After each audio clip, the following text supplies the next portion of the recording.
तो pharmacy law और ethics की हमारी सीरीज को आगे बढ़ाते हैं। आज हम एक बहुत ही संवेदनशील और ज़रूरी कानून को समझने वाले हैं। ये है हमारा chapter 7 prevention of cruelty to animals act 1960। देखिए, ये जो कानून है ये सिर्फ जानवरों की सुरक्षा की बात नहीं करता, बल्कि ये साइंस और जानवरों के वेलफेयर यानी उनकी भलाई के बीच एक संतुलन बनाने की कोशिश करता है। आज के इस सेशन में हम इसके एजेंडा को देखेंगे, मतलब इसके उद्देश्य क्या हैं, CPCSEA जैसी संस्थाएं कैसे काम करती हैं, और हाँ, सबसे ज़रूरी कि अगर कोई इस कानून को तोड़ता है तो सज़ा क्या हो सकती है। अच्छा, शुरू करने से पहले 2-3 शब्दों को समझ लेते हैं। पहला है क्रूएल्टी। इसका सीधा सा मतलब है किसी को भी बेवजह दर्द या पीड़ा देना। दूसरा है एनिमल। कानून के हिसाब से इंसान को छोड़कर हर जीवित प्राणी एनिमल है। और एक एग्जाम अलर्ट पर जरूर ध्यान दीजिएगा, इस एक्ट में जो सजा यानी पेनाल्टीज हैं वो एग्जाम में अक्सर पूछ ली जाती हैं। तो चलिए इस जरूरी चैप्टर की शुरुआत करते हैं। चलिए इस एक्ट के इतिहास को थोड़ा समझते हैं। इसकी कहानी 1890 से शुरू होती है, जब अंग्रेजों के समय का एक कानून था। लेकिन फिर जैसा कि इंट्रोडक्शन में लिखा है, 1960 में एक नया एक्ट लाया गया जिसने 1890 वाले पुराने एक्ट को रिपील कर दिया। रिपील करने का मतलब है उसे खत्म करके उसकी जगह ले लेना। अच्छा, इस नए कानून का पर्पस यानी उद्देश्य क्या था? इसका मुख्य उद्देश्य था जानवरों को गैर जरूरी दर्द और तकलीफ से बचाना। और फिर जैसे जैसे समय बदला और जानवरों के कल्याण को लेकर दुनिया भर में जागरूकता बढ़ी, तो 1998 में इसमें कुछ नए नियम जोड़े गए जिन्हें इनकॉर्पोरेट किया गया। ये नियम खास तौर पर जानवरों की ब्रीडिंग और एक्सपेरिमेंट से जुड़े थे। तो हम देख सकते हैं कि ये कानून वक्त के साथ बेहतर होता गया है। किसी भी कानून को गहराई से समझने के लिए उसकी डेफिनेशंस यानी परिभाषाओं को समझना बहुत जरूरी होता है। चलिए देखते हैं। सबसे पहली और सबसे आसान परिभाषा है एनिमल की। Animal means any living creature other than a human being. इसका मतलब ये हुआ कि कानून की नज़र में इंसान को छोड़कर हर जीवित प्राणी को एनिमल माना जाएगा। बिल्कुल सीधी सी बात है। अगला है board. Board means the board established under Section 4 and as reconstituted from time to time under Section 5A। इसका मतलब है कि ये उस ऑफिशियल कमेटी की बात हो रही है जिसे इस कानून के सेक्शन 4 के तहत बनाया गया है। अब आते हैं कैप्टिव एनिमल पर, जिसकी परिभाषा थोड़ी लंबी है, इसे ध्यान से समझते हैं। Captive animal means any animal not being a domestic animal which is in captivity or confinement, whether permanent or temporary। मतलब कोई भी ऐसा जानवर जो पालतू नहीं है और जिसे कैद में या किसी बंद जगह पर रखा गया है, चाहे कुछ समय के लिए या हमेशा के लिए। जैसे सर्कस का कोई जानवर। आगे लिखा है or which is subjected to any appliance or contrivance for the purpose of hindering or preventing its escape from captivity or confinement। इसका मतलब है कि अगर किसी जानवर को भागने से रोकने के लिए कोई उपकरण, कोई अप्लायंस लगाया गया है, जैसे किसी के पैर में जंजीर बांध दी, तो वो भी कैप्टिव एनिमल ही कहलाएगा। और आखिर में और which is pinioned or which is or appears to be maimed। इसका मतलब है कि अगर किसी जानवर के पंख काट दिए गए हैं या वो किसी भी तरह से अपंग है या अपंग दिखाई देता है, तो कानून उसे भी कैप्टिव एनिमल ही मानेगा। इस टेबल में हम 3 और बहुत महत्वपूर्ण परिभाषाएं देखेंगे। सबसे पहले है डोमेस्टिक एनिमल यानी पालतू जानवर। डोमेस्टिक एनिमल का मतलब है means any animal which is tamed और which has been or is being sufficiently tamed to serve some purpose for the use of man, or which, although it neither has been nor is being, nor is intended to be so tamed, is or has become in fact wholly or partly tamed। ये परिभाषा थोड़ी लंबी जरूर है, पर इसका सार यह है कि कोई भी जानवर जिसे इंसानों ने अपने किसी काम के लिए पालतू बनाया है या बना रहे हैं, वो डोमेस्टिक है। इसमें एक मज़ेदार बात यह भी है कि अगर किसी जानवर को पालतू बनाने का कोई इरादा नहीं था, लेकिन वो खुद ही इंसानों के साथ रहने लगा है, तो उसे भी पूरी तरह या आंशिक रूप से डोमेस्टिक माना जा सकता है। चलिए अब देखते हैं लोकल अथॉरिटी। लोकल अथॉरिटी का मतलब है means a municipal committee, district board और other authority for the time being invested by law with the control and administration of any matters within a specified local area. आसान शब्दों में कहें तो ये कोई भी नगर पालिका, डिस्ट्रिक्ट बोर्ड या कोई भी ऐसी स्थानीय संस्था है जिसे कानून ने किसी खास इलाके का प्रशासन और नियंत्रण संभालने की शक्ति दी है। और आखिर में ओनर यानी मालिक। ओनर का मतलब है used with reference to an animal includes not only the owner but also any other person for the time being in possession or custody of the animal, whether with or without the consent of the owner। इसका मतलब यह है कि जानवर का मालिक सिर्फ वो व्यक्ति नहीं है जिसके नाम पर वो जानवर है, बल्कि उस समय जिसके कब्जे में या जिसकी निगरानी में वो जानवर है, वो भी मालिक ही माना जाएगा, भले ही उसे असली मालिक की सहमति हो या न हो। ये जो ऑब्जेक्टिव्स हैं, ये इस पूरे कानून की आत्मा हैं। चलिए, एक एक करके देखते हैं कि इस कानून का आखिर मकसद क्या है। पहला ऑब्जेक्टिव है to promote animal welfare generally. इसका सीधा सा मतलब है जानवरों की भलाई को, उनके कल्याण को बढ़ावा देना। दूसरा, to prevent the infliction of unnecessary pain और suffering on animals as well as to prevent cruelty to animals, यानी जानवरों के साथ होने वाली क्रूरता और उन्हें बेवजह दिए जाने वाले दर्द को हर हाल में रोकना। और तीसरा, जो हमारी फील्ड यानी रिसर्च के लिए बहुत ज़रूरी है, to provide guidelines for housing, care, breeding and maintenance source of experimental animals and acceptable experimental procedures for anaesthesia and euthanasia. इसका मतलब है कि ये कानून गाइडलाइंस देता है कि जिन जानवरों पर एक्सपेरिमेंट हो रहे हैं उन्हें कैसे रखना है, उनकी देखभाल कैसे करनी है और उनकी ब्रीडिंग कैसे होगी। साथ ही ये भी बताता है कि एनेस्थीसिया और यूथनेशिया जैसी प्रक्रियाएं कैसे की जानी चाहिए। इन सभी ऑब्जेक्टिव्स का एक ही गोल या अंतिम लक्ष्य है। Goal, to promote the humane care of animals used in biomedical and behavioural research and testing. मतलब ये पक्का करना कि बायोमेडिकल रिसर्च में इस्तेमाल होने वाले जानवरों की देखभाल पूरी इंसानियत के साथ एक मानवीय तरीके से की जाए। चलिए अब इस माइंड मैप की मदद से समझते हैं कि कानून की भाषा में एक्सपेरिमेंट का मतलब क्या होता है।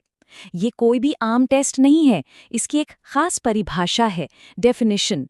Any project involving use of animals for the acquisition of knowledge of a biological, psychological, ethological, physical और केमिकल नेचर।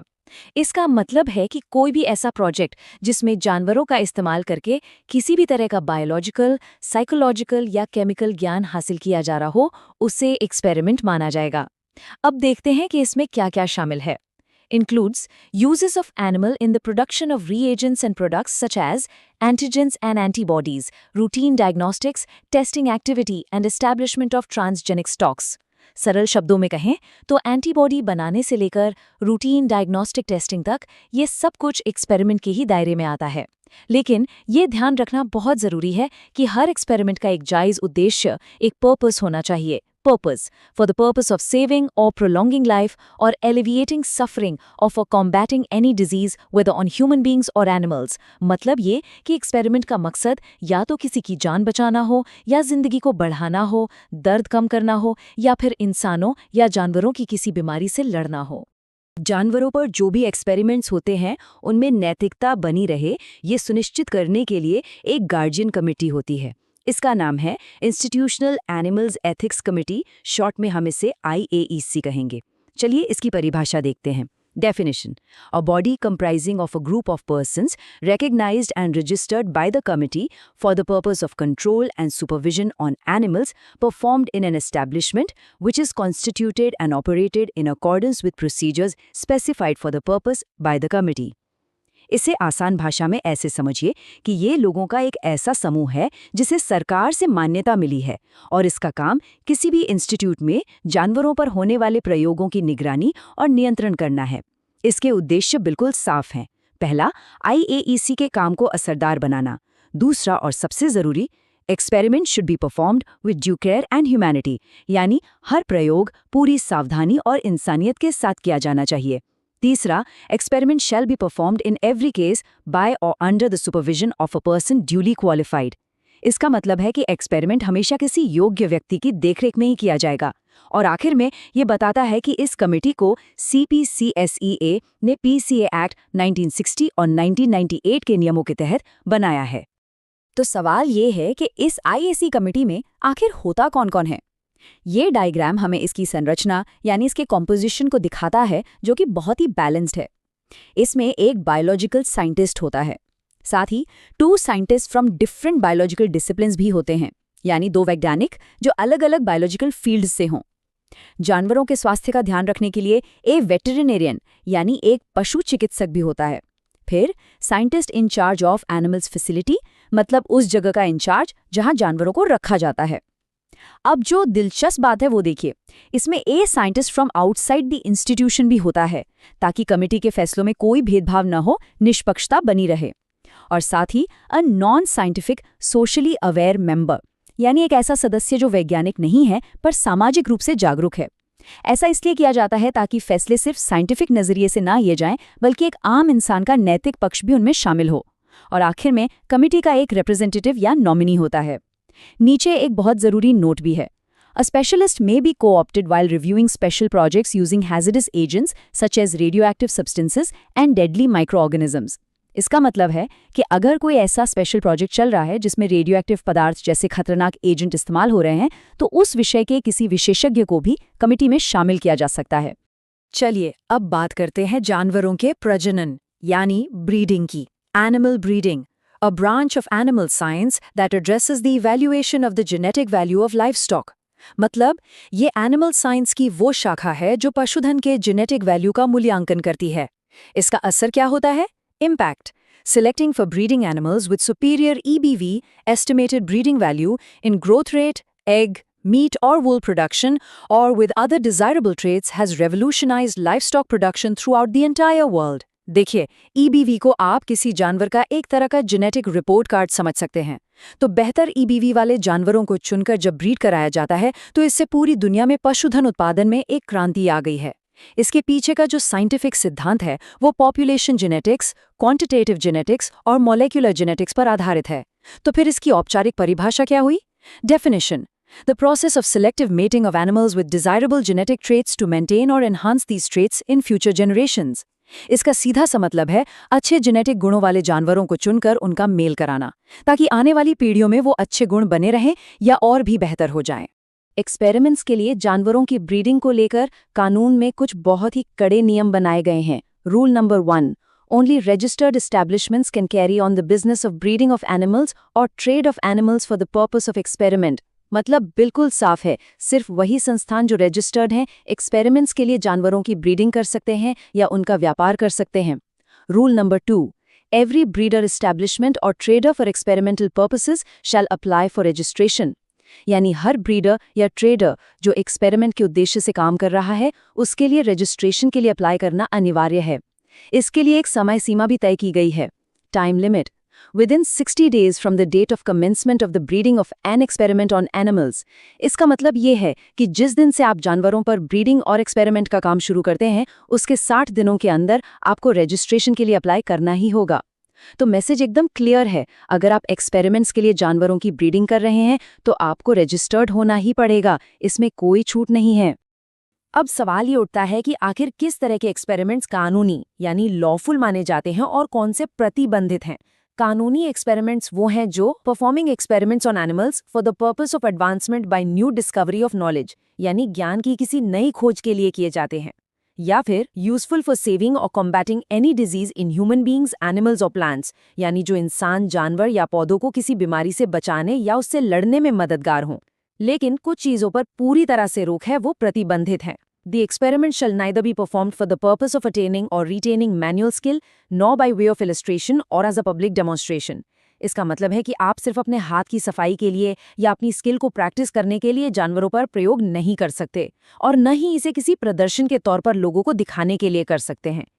लेकिन यहाँ लाल स्याही में एक अपवाद लिखा है जो बहुत महत्वपूर्ण है। Except in schools, colleges and recognized training institutions, written in red ink. इसका मतलब यह है कि ये जो रोक है, ये स्कूल, कॉलेज और मान्यता प्राप्त ट्रेनिंग संस्थानों पर लागू नहीं होती। ऐसा क्यों? ताकि वैज्ञानिकों की जो अगली पीढ़ी तैयार हो रही है उसे सही और नैतिक तरीके से ट्रेनिंग दी जा सके। जानवरों को एक जगह से दूसरी जगह ले जाने के लिए यानी उनके ट्रांसफर और एक्विजिशन के भी कुछ नियम है। ये जो फ्लो चार्ट है, ये सीधी सी बात दिखाता है कि एक रजिस्टर्ड ब्रीडर से एक रजिस्टर्ड संस्थान को जानवर बेचना या ट्रांसफर करना कानूनी रूप से सही है। अब इसके नियम क्या है? पहला, unregistered transfer. Transfer to an unregistered establishment is not allowed. Sale is only permitted from a registered breeder. यानी आप किसी भी गैर पंजीकृत संस्थान को जानवर नहीं दे सकते। बिक्री सिर्फ एक रजिस्टर्ड ब्रीडर से ही हो सकती है। दूसरा, quality check. Potential vendors should be evaluated for quality. A registered veterinarian should properly evaluate animals. इसका मतलब है कि जानवरों की क्वालिटी और उनके स्वास्थ्य की जांच एक रजिस्टर्ड पशु चिकित्सक द्वारा ठीक से की जानी चाहिए। तीसरा, lawful source. All animals must be acquired lawfully. A health certificate must be obtained from a registered veterinarian. मतलब सभी जानवर कानूनी तरीके से ही खरीदे जाने चाहिए और उनके पास एक रजिस्टर्ड वेट से लिया हुआ हेल्थ सर्टिफिकेट होना जरूरी है। और चौथा नियम, transport. Researchers must ensure adequate food, water, ventilation, space and impose no unnecessary stress on the animals. देखिए, कानून सिर्फ एक्सपेरिमेंट की ही नहीं बल्कि जानवर की यात्रा की भी परवाह करता है। ये रिसर्चर्स की जिम्मेदारी है कि ट्रांसपोर्ट के दौरान जानवर को कोई तनाव न हो और उसे खाना पानी और हवा ठीक से मिलती रहे। अब इस कानून के दो और जरूरी पहलू हैं जो एक दूसरे से जुड़े हुए हैं। एक है रिकॉर्ड्स और दूसरा है सस्पेंड करने की शक्ति, यानी पावर टू सस्पेंड। पहले रिकॉर्ड्स की बात करते हैं। Every establishment IAC shall maintain a record of the animals under its control and custody. मतलब हर संस्थान और IAC को अपने पास मौजूद हर एक जानवर का पूरा रिकॉर्ड मेंटेन करना होगा और furnish such information as the committee may require in the specific format. Committee जब भी कोई जानकारी मांगे तो उसे सही फॉर्मेट में देना होगा। All laboratories shall inform the exact number, species of animals as per the specific format. सभी लैब्स को जानवरों की सही संख्या और उनकी प्रजाति के बारे में बताना होगा। अच्छे रिकॉर्ड ही जवाबदेही की नींव होते हैं और जब ये जवाबदेही पूरी नहीं होती तब पावर टू सस्पेंड का इस्तेमाल किया जाता है। If rules are not followed, the committee may revoke registration after giving reasonable opportunity of being heard. अगर नियमों का पालन नहीं किया जाता तो कमिटी सुनवाई का एक मौका देने के बाद रजिस्ट्रेशन को रद्द कर सकती है। ये रद्दीकरण revocation can be for a specified period और इनडेफिनेटली, यानी कुछ समय के लिए भी हो सकता है या हमेशा के लिए भी। हालांकि कमिटी में allow IAC to carry on subject to special conditions. कुछ खास शर्तों के साथ कमिटी काम को जारी रखने की इजाजत भी दे सकती है। तो ये दोनों चीजें एक ही सिक्के के दो पहलू हैं। रिकॉर्ड रखो, नहीं तो सस्पेंड होने के लिए तैयार रहो। तो चलिए अब देखते हैं कि कौन कौन से काम इस कानून के तहत अपराध यानी ऑफेंस माने जाते हैं। ये लिस्ट उन तरीकों को बताती है जिनसे लोग सिस्टम को धोखा देने की कोशिश कर सकते हैं। A. Not being registered under this chapter exhibits or trains any performing animal. इसका मतलब है बिना रजिस्ट्रेशन के किसी जानवर से प्रदर्शन करवाना या उसे ट्रेनिंग देना। B. Being registered but exhibits/trains with respect to which he is not registered. मतलब आप रजिस्टर्ड तो हैं लेकिन उस जानवर से काम करवा रहे हैं जिसके लिए आपका रजिस्ट्रेशन नहीं है। C. Exhibits or trains any animal which is not to be used by reason of a notification. एक ऐसे जानवर से प्रदर्शन करवाना जिसके इस्तेमाल पर सरकार ने नोटिफिकेशन जारी करके रोक लगा रखी है। D. Obstructs or willfully delays any person or police officer in the exercise of powers, entry, inspection. यानी किसी अधिकारी या पुलिस ऑफिसर को जांच पड़ताल करने से रोकना या जानबूझकर उनके काम में देरी करना। E. Conceals any animal with a view to avoiding such inspection. जांच से बचने के लिए किसी जानवर को छिपा लेना। F. Registered person fails to produce certificate without reasonable excuse. एक रजिस्टर्ड व्यक्ति का बिना किसी सही कारण के अपना सर्टिफिकेट न दिखा पाना। और G. Applies to be registered under this act when not entitled to be so registered. यानी आप रजिस्ट्रेशन के हकदार नहीं हैं फिर भी रजिस्ट्रेशन के लिए अप्लाई करना। ये सभी काम अपराध हैं।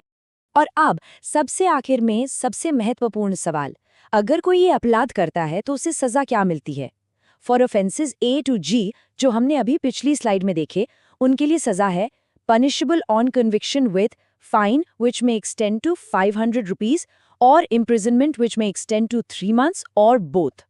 यानी दोषी पाए जाने पर 500 रुपये तक का जुर्माना या 3 महीने तक की जेल या फिर ये दोनों हो सकते हैं। इसके अलावा अगर कोई कमेटी के आदेशों का उल्लंघन करता है तो उसके लिए अलग से सजा है। Contravention of committee orders punishable with fine extending to 200 rupees. ऐसा करने पर 200 रुपये तक का जुर्माना हो सकता है। और इसके लिए जिम्मेदार कौन होगा? Liability. If contravention takes place in an institution, the person in charge of the institution shall be guilty of offense and punishable accordingly. इसका मतलब है कि अगर कोई उल्लंघन किसी संस्थान में होता है तो उस संस्थान का जो भी इंचार्ज होगा उसे ही दोषी माना जाएगा और सजा भी उसी को मिलेगी। तो हमने देखा कि कानून तोड़ने पर जुर्माना या जेल हो सकती है। ये रकम आज के समय में शायद कम लगे, लेकिन ये कानून एक बहुत महत्वपूर्ण नैतिक संदेश देता है कि विज्ञान की तरक्की जानवरों की पीड़ा की कीमत पर नहीं होनी चाहिए। इसी विचार के साथ ये अध्याय यहीं समाप्त होता है।